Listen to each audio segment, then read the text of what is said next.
Hello, Captain. I understand that oral lessons can be helpful, but ultimately some practical education is in order, don't you agree? I was thinking we could create a recipe together, so that you can get a feel for how the process is expected to go. We can create something simple. How about a grilled cheese sandwich? I do very much enjoy a good grilled cheese, especially when paired with a hearty tomato soup. But for now, let's ignore the soup and move ahead with the sandwich. First, we'll approach the macros terminal and interact with it.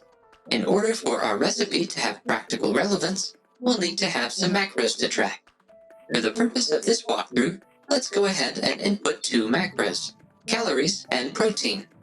Let's assume that for calories, we want to have an average of 2,000 a day or 14,000 per week. And for protein, we'll input 420 grams per week for an average of 60 grams a day. Next, we will move over to the Ingredients tab.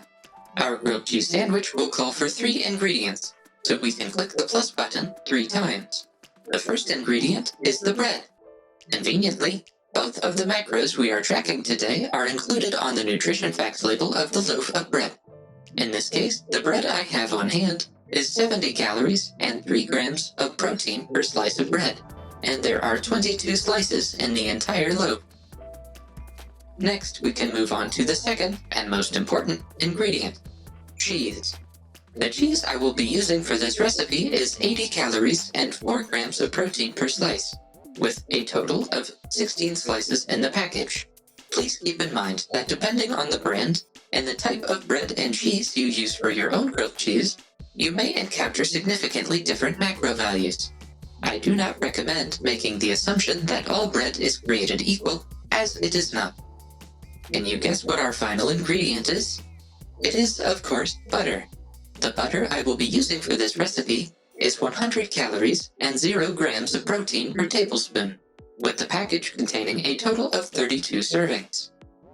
Now we have everything we need for our recipe. Let's head over one more tab to the Recipes tab and create a new recipe with the plus button. We can click on the newly created recipe to access its data and name it grilled cheese. I will use 2 slices of bread, 2 slices of cheese, and 1 tablespoon of butter. This creates 1 serving. Finally, we click the Save Recipe button, and it is complete. A bonus tip for you, Captain. Dill pickles typically contain both 0 calories and 0 grams of protein, meaning that you may be able to introduce some variety into your meals by sometimes including pickles without having to create a separate recipe.